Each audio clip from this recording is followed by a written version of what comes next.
Relations क्या थे? Relation क्या था? R1 plus R2 equal to R1 plus R2 equal to A. Maximum division के लिए एंगल कितना था? Incidence angle. याद होगा डेल्टा एंड आई का ग्राफ, डेल्टा एंड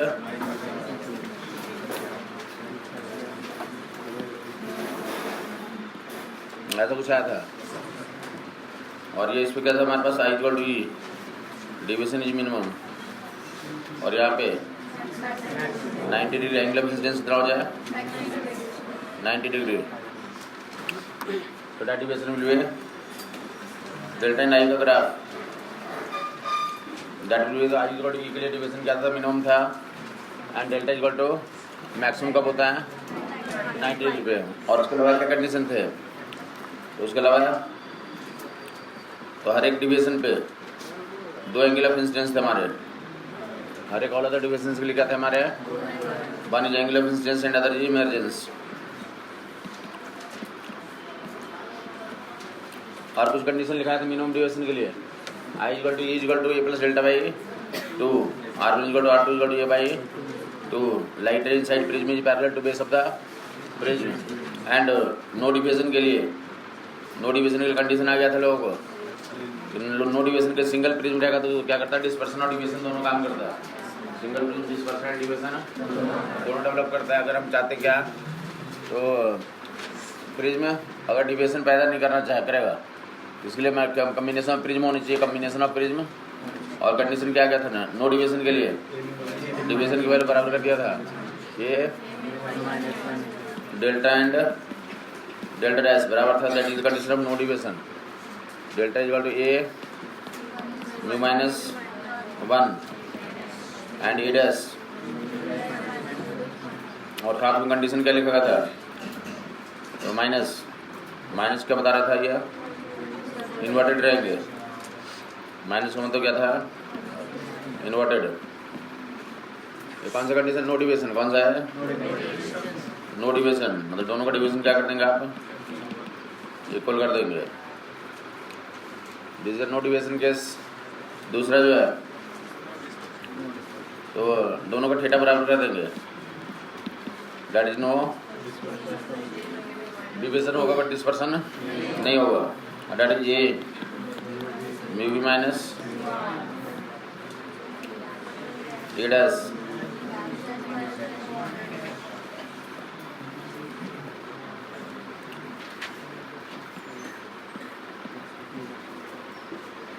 ऐसा कर दिया गया था लोगों को। वैल्यू सब्स्टिट्यूट करना। ये नो डिस्पर्सन केस है। कौन सा केस? और निगेटिव लगा दोगे तो डेट इज द बोल रहा क्या? दोनों तो इन्वर्टेड रखे हुए हैं, उल्टा पलटे रखे हुए हैं। निकालेगा जल्दी से। नो डिवीजन केस स्टडी करना है। नो डिवीजन का केस है।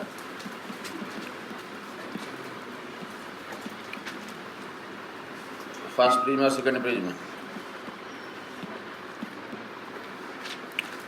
पहला प्रिज्म का रिफ्रैक्टिव इंडेक्स, दूसरा प्रिज्म का रिफ्रैक्टिव इंडेक्स।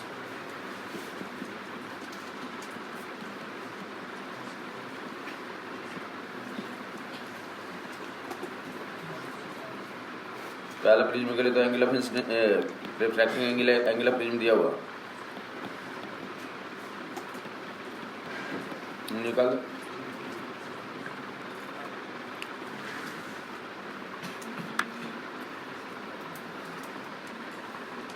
नो डिवीजन कैसे स्टडी करना?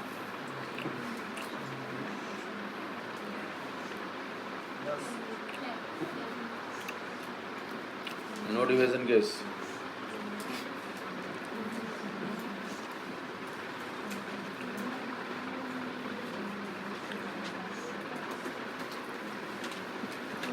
क्या लगेगा formula? A times mu minus 1। A times ये कितना दिया हुआ है? और mu minus 1 1.5 minus equal to A dash find out करना है।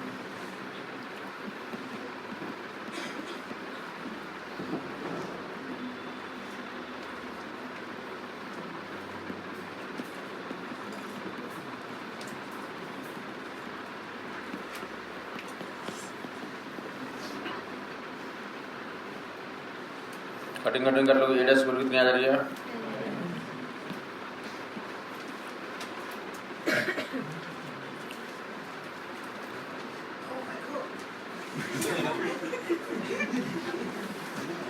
ए डैश वैल्यू तो 10 डिग्री आ जाएगा।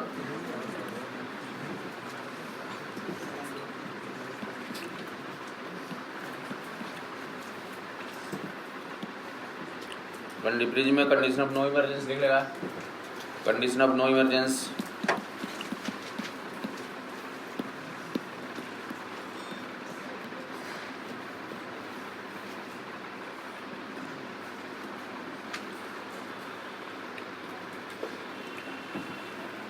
कंडीशन ऑफ नो इमरजेंस या फिर इसको क्या कर सकते हो? तो that is TIR at second surface, condition of TIR at second surface, condition of no emergence बोले या फिर condition of TIR at second surface।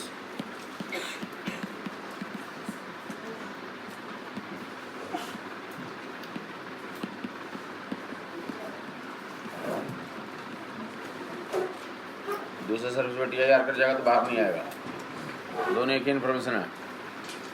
अगर सेकेंड सर्विस में TIR कर जाएगा तो there light will not come out, that is TIR।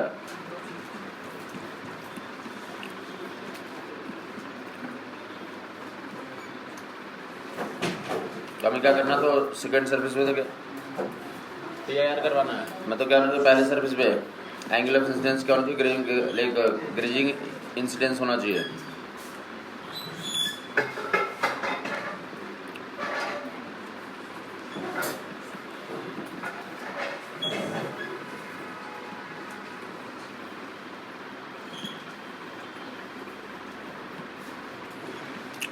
Second service क्या करना हमें? TIR। तो पहला कंडीशन तुम याद रखोगे कि for TIR at second service light at the surface at the first surface should be incident on grazing incidence. Graze करते हुए आएगी।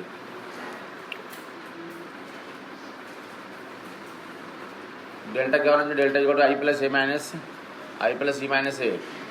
तो डेल्टा मैक्सिमम होना चाहिए। हम वापसी चाहते हैं कि लाइट हमारा क्या हो जाए, वापस कर जाए।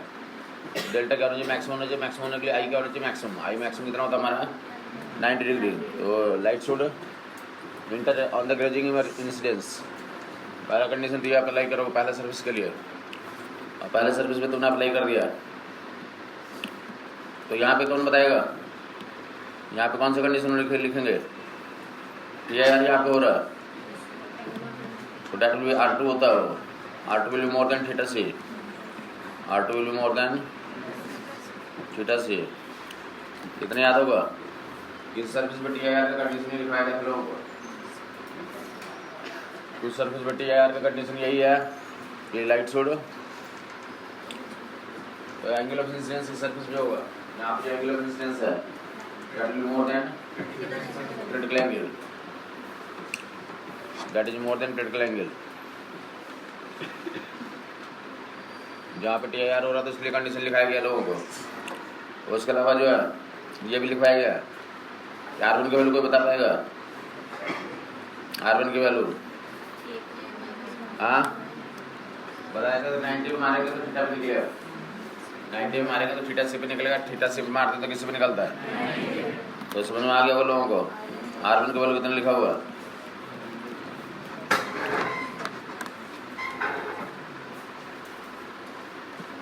ये कंडीशन लिखवाया गया आदमी को कि ये जहाँ पे TIR होने के लिए एंगल ऑफ इंसिडेंस जो यहाँ पे होगा, क्रिटिकल एंगल से क्या होगा? वो ग्रेटर होगा।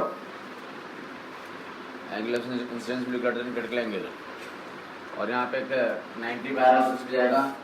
क्रिटिकल एंगल पे जाएगा। क्रिटिकल एंगल पे आएगा तो किस पे जाता है? 90 पे आएगा तो क्रिटिकल एंगल पे जाएगा। दो रिलेशन हमारे सामने आ गए। R2 will be more than theta C and R1 will be equal to, यहाँ से R2 की वैल्यू इससे ज़्यादा होनी चाहिए। मतलब R2 की मिनिमम वैल्यू कितनी हो जाएगी? R2 की मिनिमम वैल्यू यहाँ से तुम क्रिटिकल वैल्यू लिख सकते हो तुम। अरे R2 बड़ा थीटा C से, तो R2 की मिनिमम वैल्यू कितनी हो जाएगी? थीटा C के बराबर हो जाएगी। मतलब थीटा C के बराबर हो सकता है वो। तो इन दोनों का LHS जोड़ दें, दोनों का LHS जोड़ दें, क्या बन जाएगा? इन दोनों कंडीशन का LHS जोड़ दोगे, दोनों का LHS जोड़ देंगे तो क्या मिल जाएगा हमें? R1 + R2 = that will twice of theta c।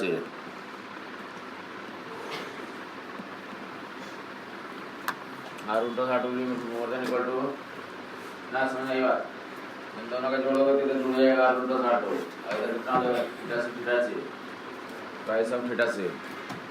Greater तो था ही, इक्वलिटी भी आ रहा था, ग्रेटर देन इक्वल टू लिख सकते हैं हम। किसी को दिक्कत है इसमें? that will be R1 + R2 will be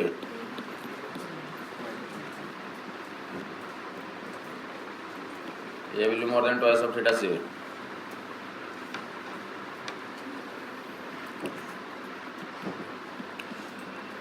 और theta c will be less than equal to, sine लगा दो दोनों तरफ।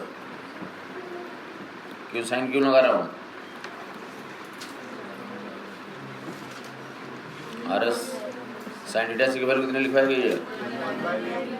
साइन थीटा c की वैल्यू 1/μ, तो म्यू निकल जाएगा। प्रिज्म का मटेरियल का रिफ्रैक्टिव इंडेक्स के बारे में पता चल जाएगा।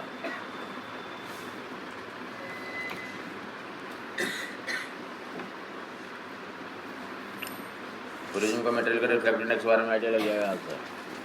साइन थीटा c बराबर 1/μ।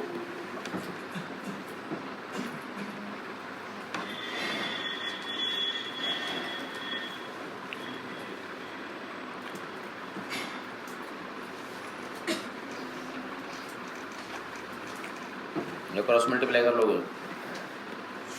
Mu will more than equal to 1/,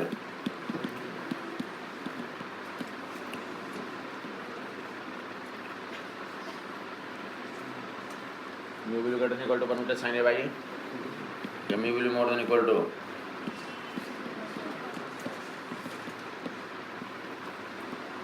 समझ आ गया लोगों को? ये कंडीशन हो गया। और अलग सेकंड सर्विस, प्रिज्म के सेकंड सर्विस में TIR हो रहा है या प्रिज्म से बाहर लाइट रे नहीं आ रही है, कंडीशन क्या है? Mu will more than equal to cos A by 2, mu will more than equal to cos A by 2।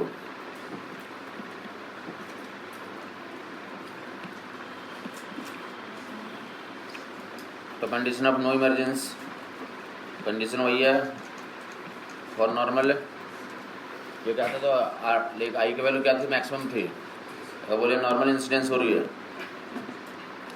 TIR का condition, TIR at second surface,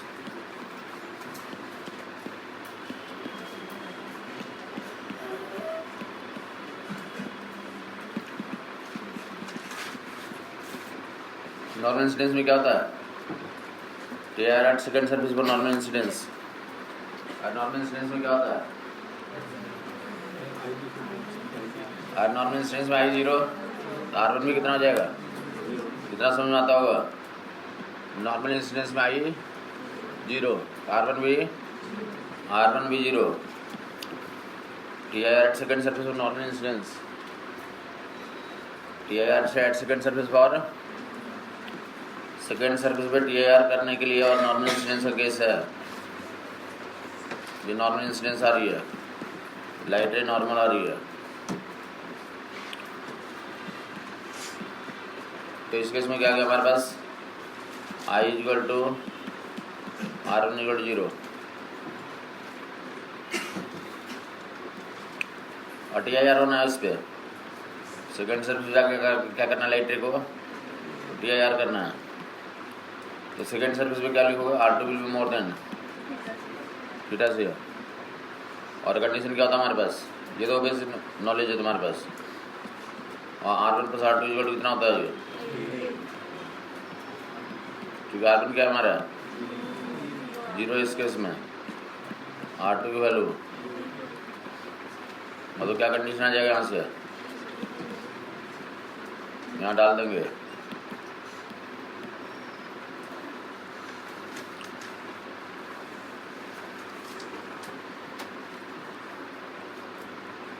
A will be more than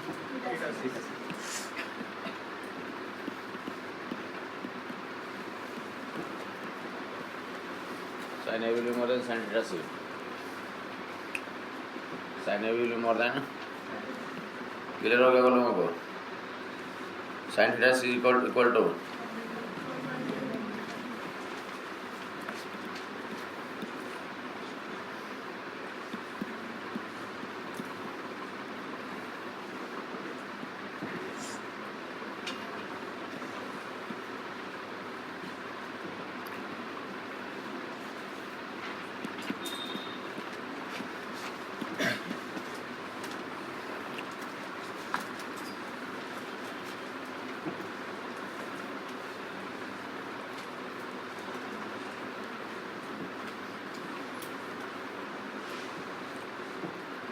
mu will be more than cos के इस condition में ऐसा आ जाएगा.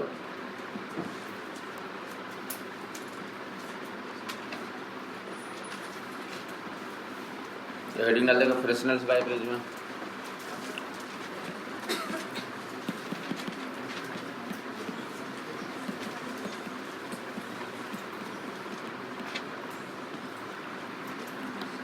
UV method याद है लोगों को? लेंस के साथ यूवी मेथड क्या था? लेंस को डिस्प्लेस करने से क्या क्या था? तो दो इमेज बन गया था,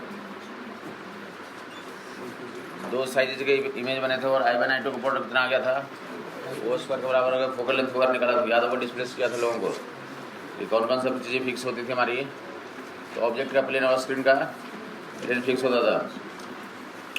फ्रेशनल्स बाय प्रिज्म एक्सपेरिमेंट में याद होगा लॉयड्स मिरर एक्सपेरिमेंट करा था. लॉयड्स मिरर एक्सपेरिमेंट कुछ याद है? तो स्क्रीन पे जो फ्रिंजेस बने थे तो फ्रिंज विड्थ वगैरह निकाला था. लॉयड्स मिरर में ऐसा कुछ दिया गया था कि मिरर था, लाइटें आ रही थी. एक लाइटें कहाँ से जा रही थी? एक तो डायरेक्ट पहुँच रही थी, एक तो स्क्रीन पे डायरेक्ट पहुँच रही थी सोर्स से, और एक कहाँ से पहुँच रही थी? रिफ्लेक्ट होकर पहुँच रही थी. और इस तरह से एक ही सोर्स था हमारे पास, वर्चुअल सोर्स दूसरा बन गया था. याद हो लोगों कैसा? और करस्पॉन्डिंग फ्रिंज विड्थ और तो जो इंटेंसिटी पैटर्न है तो मैंने डिसीजन किया था. तो फ्रेशनल बाय प्रिज्म में सिंगल सोर्स लेते हैं और क्या यूज करते हैं? बाय प्रिज्म में. ये प्रिज्म में हमारे पास क्या है? बाय प्रिज्म में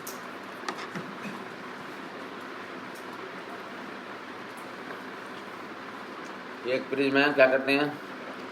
एक नीचे भी ऐसा ले लें, जैसे क्या बोलते हैं आप? By prism. एक ऊपर और एक लाइट ऊपर से भी रिफ्लेक्ट करेगी, नीचे से भी रिफ्लेक्ट करेगी. लिटिल प्रिज्म है. कैसा है? लिटिल प्रिज्म है. एक सोर्स यहाँ पे रखते हैं. कितने डिस्टेंस पे? तो दिस डिस्टेंस ए ले लें और दिस इज यहाँ पर स्क्रीन है तुम्हारा. मैं बोलना चाहता फिर से, तो सिंगल सोर्स है उससे मल्टीपल सोर्स बनाएंगे. सिंगल सोर्स क्या बनाएंगे? Multiple source. लाइट रे से निकलेगी और रिफ्लेक्ट करेगी.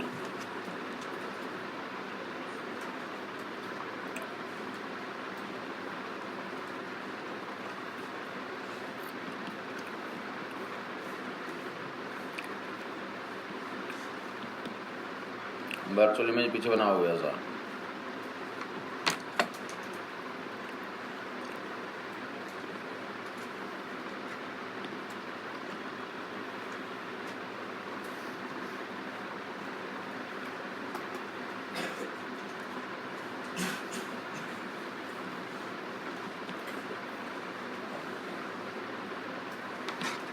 दो सोर्स बन जाता हमारे S1 एंड S2. डिस्टेंस कितना ले लें ऊपर? दोनों सिमेट्रिक ही है.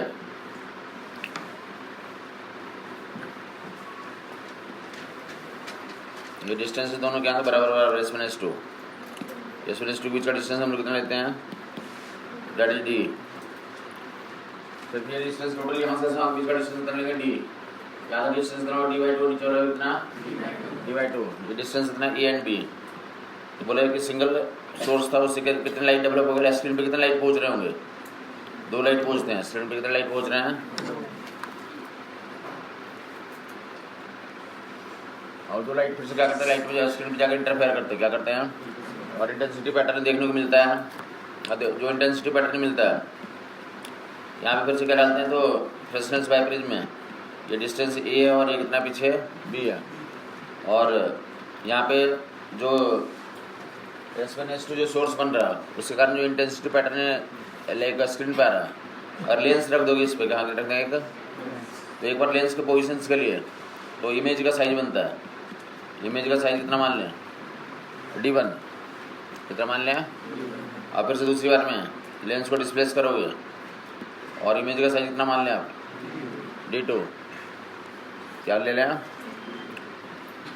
और ऑब्जेक्ट का साइज कितना है यहाँ पे, S1 S2 ऑब्जेक्ट है, तो ऑब्जेक्ट का साइज कितना है D, और इमेज का साइज 2 केस में कितने कितने आते हैं, तो इनमें आपस में फिर से रिलेशन हम लोग प्रूव करते हैं, D equal to √D1 D2, D equal to √D1 D2।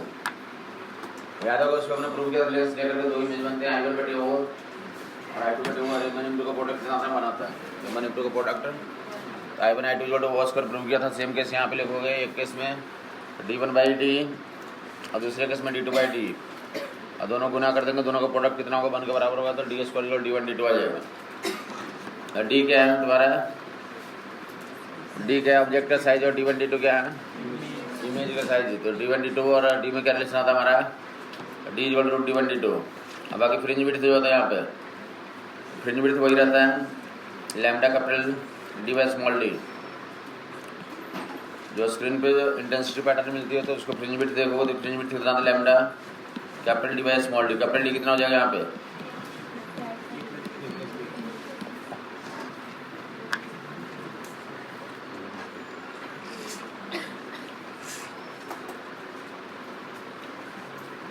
Fringe width के lambda capital D by small d, lambda capital D by small d। बाकी फ्रेसनेल्स एक्सपेरिमेंट में तो कुछ और अगर तुम्हें चाहिए तो एक D की वैल्यू निकाल लेते हैं,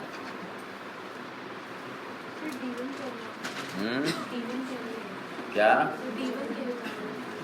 पहले एक बार लेंस रखा था और वहाँ पे जो इमेज का साइज बनता है उसको D1 माना, लेंस के केस में इसको I1 माना था, इमेज का साइज होता है ना, लंबाई होती है कुछ, तो पहले केस में इमेज की लंबाई कितनी है D1, तो मैग्नीफिकेशन कितना लिखेंगे लेंस के लिए, D1 by D will be M1, और दूसरे केस में लेंस को शिफ्ट कर दिया, लेंस को क्या किया गया, ऑब्जेक्ट याद होगा, ऑब्जेक्ट का प्लेन और स्क्रीन है, तो लेंस के 2 पॉसिबल पोजीशन के लिए क्या बनते हैं, तो शार्प इमेज बनते हैं, रियल इमेज बनते हैं।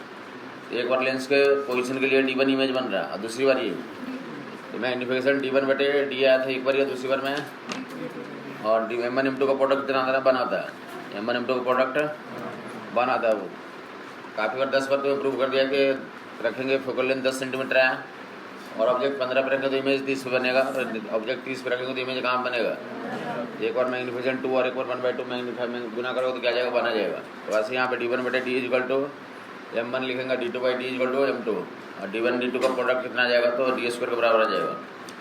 और करस्पॉन्डिंग दूसरा जो है लेंस प्रिज्म के लिए स्मॉल d की वैल्यू यहाँ से निकालते हैं, देख ले क्या हो रही है, अगर ये ड्रामा नहीं होता तो लाइट रे कहाँ जाती है, सीधा जाती है, कहाँ जाती है, रिफ्लेक्शन करने यहाँ पे बेंडिंग हो गई है, तो ये डिविजन कितना मान लें, डेल्टा कितना मान लें, डेल्टा, तो डेल्टा प्रिज्म से तुम कितना जानते हो, और स्मॉल प्रिज्म के लिए डिविजन, चलो डेल्टा इतना मान लिया ना, अगर ये सब नहीं होता तो सीधा लाइट जाता, प्रिज्म नहीं होता तो कहाँ जाता लाइट, सीधा जाता है,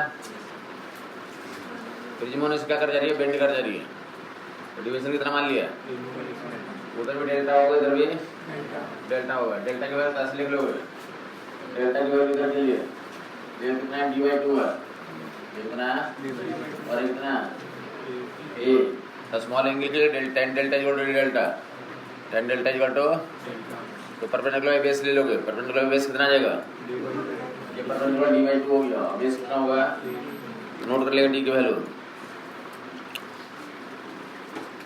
tan delta is equal to delta is equal to कितना परपेंडिकुलर बेस d/2 है डी के वैल्यू यहाँ से निकल के आ जाएगी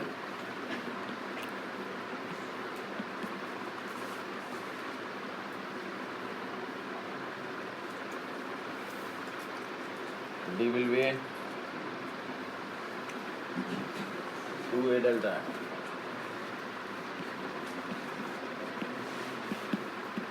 डेल्टा की वैल्यू कितनी होती है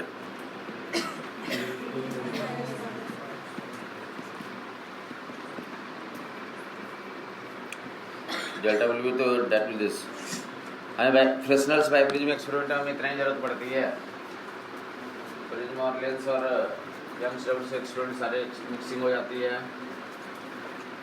या तो हमें सोर्सेज S1 S2 के बीच का डिस्टेंस चाहिए तो प्रिज्म का एंगल रिफ्रैक्टिव इंडेक्स और स्मॉल ए की वैल्यू दिया रहेगा यहाँ से स्मॉल डी पता चल जाएगा और करस्पॉन्डिंग जो है size of image d1 d2 बनना था d1 d2 and d1 less ऐसा होगा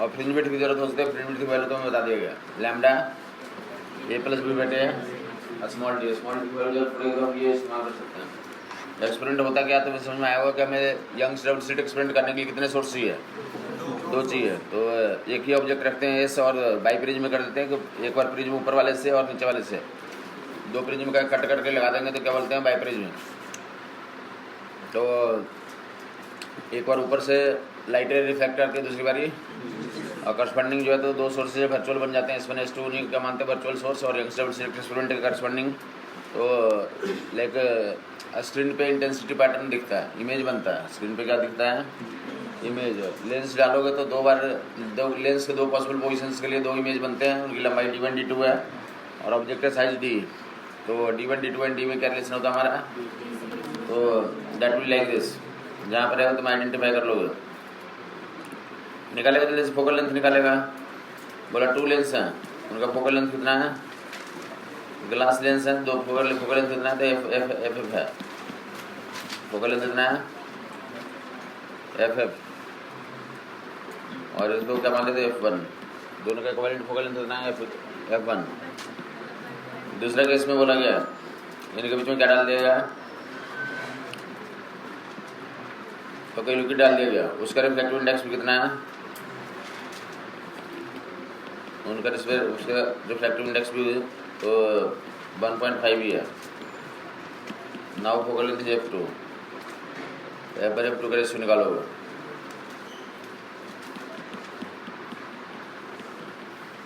दो ऊपर में ग्लास लेंस था कुछ नहीं बोला तो ग्लास लेंस लोगे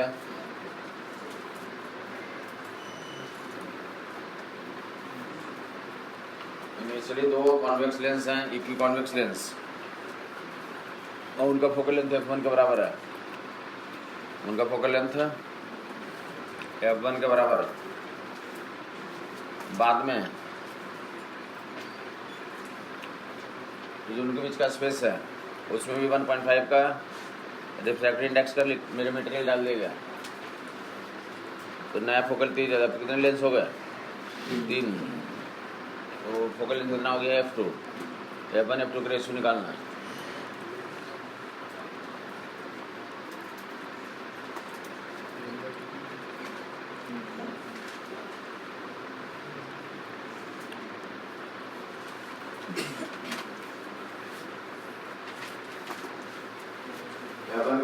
यहाँ पे F/2 याद होगा 1/f equivalent equal to 1/f 1 plus 1/f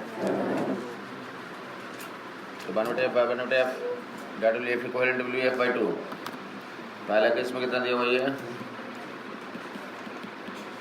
ये जोड़ना याद होगा लोगों को बताएगा तो लोगों को जस्ट लेंस को चिपका देंगे तो 1/f equivalent equal to 1/f 1 plus 1/f F2 ये फार्मूला होता है 1/f equivalent equal to 1/f 1 plus 1/f 2 1/f equivalent equal to 1/f 1 plus 1/f 2 या दोनों FF के हैं तो F/2 हो जाएगा F equivalent will be F/2 दूसरे केस में F2 के लिए तो दो FF वाले हैं ये ग्लास लेंस हवा में थे पहले, और एक भी क्या ग्लास लेंस है बट साइज का कॉनकेव है वो, तो इसका एफ मानेंगे, इसका ये समझ में आता है लोगों को, ये एफ और ये एफ और ये माइनस एफ और ये एफ, ये कुछ नहीं समझ में आया? अरे बता दें जितना कॉन्वेक्स के लिए होता है कॉनकेव के लिए उसी का क्या हो जाता है, सिर्फ माइनस में हो जाता है। तो इस बार जोड़ोगे कितना मिल जाएगा, 1/f2 equal to 1/f1 plus 1/f2 plus, समझ में आता होगा लोगों को? 1/f2 की वैल्यू कितनी आ जाएगी,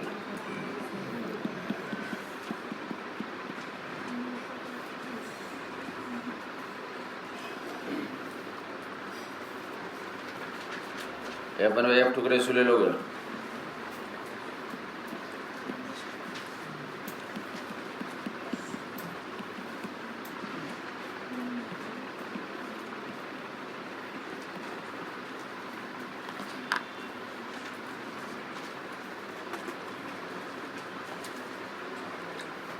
f1/f2 के लिए ना कुछ समझ आई बात?